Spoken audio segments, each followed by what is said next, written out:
जास्त आता वातावरण पावसाचं झालेलं आहे आणि आता आम्ही थांबलो होतो आणि वंश पप्पालाही झाडना त्रास द्यायला लागले होते म्हणजे हे काय वरची पानं जरा लागायला लागले होते आणि वातावरण बघा कुठले ढग आलेत ना, असं वाटायला लागलं मोठं पाऊस येणार आहे काय की बाहेर पाऊस येऊ पण शकतंय कारण की बाहेर कधी झाडं वगैरे खूप जास्त आहेत ना. नेहमी ना पुढेच बसतो आणि आज मनाने महाग बसायचं म्हटलं होतं ह्या झाडामुळं.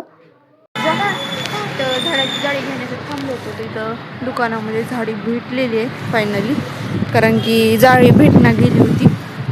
काही तर जेवणामध्ये पावभाजीच बनवलेली होती आणि सगळ्यांसाठी पावभाजीच होती केलेली. पावभाजी झाली ना मला दुसरं काहीच लागत नाही, माझी तर ऑल टाईम फेवरेट आहे बरं का पावभाजी तर.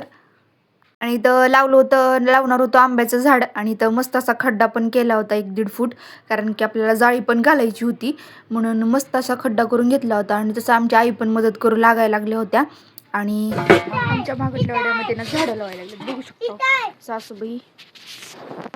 आणि हे ते लावलेत लिंबूचं झाड,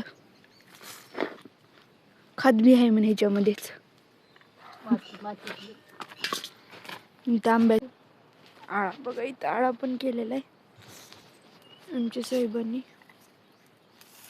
साहेब खूप हुशार आहेत.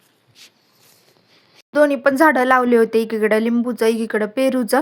तर मी इथलं मस्त असं साफसफाई करून घ्यायला लागले होते. तसं मला खुरपायला येते बरं का, कारण तेवढं तर शिकलेलंच आहे आपण. आणि मला का नाही असं स्वच्छता करायला खूप जास्त आवडते आणि ती खास करून इथं. आणि तुम्हाला शेवटला दाखवते कसं झालंय स्वच्छ सगळं. आणि आता बघा एवढं सगळं मी स्वच्छ करून घेतलं होतं फक्त खुरप्यानंच बरं का आपलं. आणि सगळं मस्त असं शेतासारखंच दिसायला लागलं होतं. आणि दोन्ही पण झाडं एवढे मस्त लागलेत ना, हे 2 जर झाडं आले तर आणखीन मी पुढच्या पावसाळ्यामध्ये अजून 2 झाडं लावेल. तर व्हिडिओ आवडल्यास लाईक शेअर कमेंट आणि सबस्क्राईब करायला विसरू नका.